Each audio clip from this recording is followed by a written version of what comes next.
New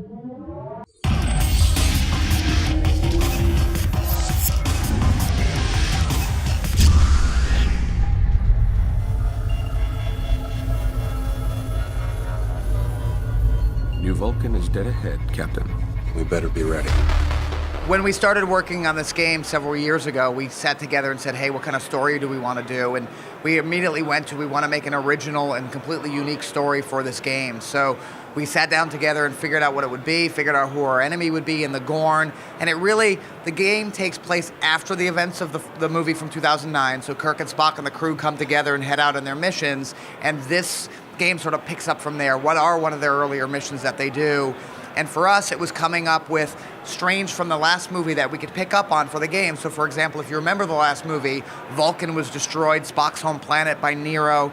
And in this game, we picked that up with Vulcans rebuilding their planet on New Vulcan, and Kirk and Spock are called down to sort of help a problem as this horrible alien invasion of the Gorn happens.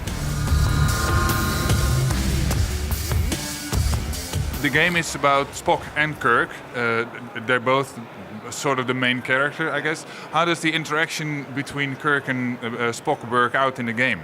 Well, you know, Kirk and Spock are absolutely essential to what Star Trek is. And it really, if you look back at the series over the last, 45 years, it's always been about those two guys, because I think they represent two different, sides of our own personality, between the very rash, rushing into danger kind of guy in Kirk to the very logical Spock. So we've tried to make that very, inherent to everything we do in this game, which is why the co-op nature of the game is so important to us. We want you to play as those characters, we want you to experience it as those characters, and we want you to play together. We want those, whether you're playing a single-player mission or you're doing it online with a friend, we want that interaction to be important. If you play single play, then you have to choose between either Spock or Kirk.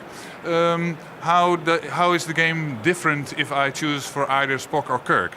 Sure, we've wanted to make sure that the game is a little bit different when you play as Kirk or if you play as Spock. So Spock is actually half Vulcan, so he actually jumps a little farther, runs a little faster, is a little bit stronger than Kirk, whereas Kirk is a much more, interesting character to play because he jumps into battle. He'll actually have better melee attacks and fighting combinations that he does, whereas Spock may be a little more stealth-like. But we tried to make it an experience for both of those characters that's completely, fun and unique. So when I'm playing as Spock and actually can mind meld characters, I can see things that playing as Kirk I wouldn't get, and if I play as Kirk I get a different kind of experience along the way. So we've tried to do that in gameplay, we tried to do that in the weapons that they use, and we also tried to do that with the story that we're telling.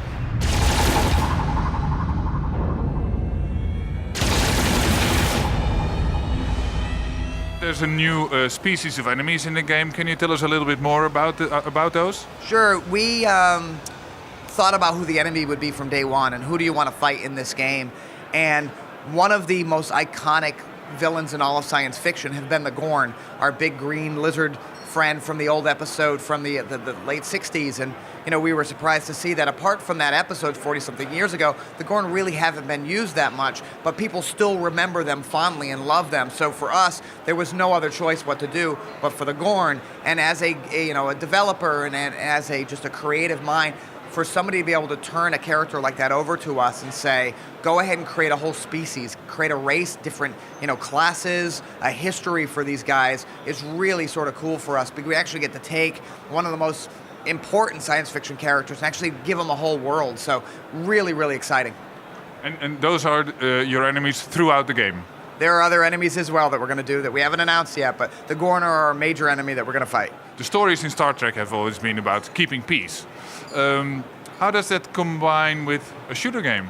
It's a great question, because Star Trek has never been just about running into battle and shooting a bunch of things, and we wanted to make sure that this game lived up to that as well. So in addition to the great action that Star Trek has always had, so we have that great third-person shooter that you've seen in the game, but there's also a lot of puzzles and exploration and learning about the environment around you, and that's really done with a great piece of technology we have in the game called the tricorder, which has been around since the beginning of Star Trek. So you actually use that to interact with the environment around you. You use that to help keep the peace.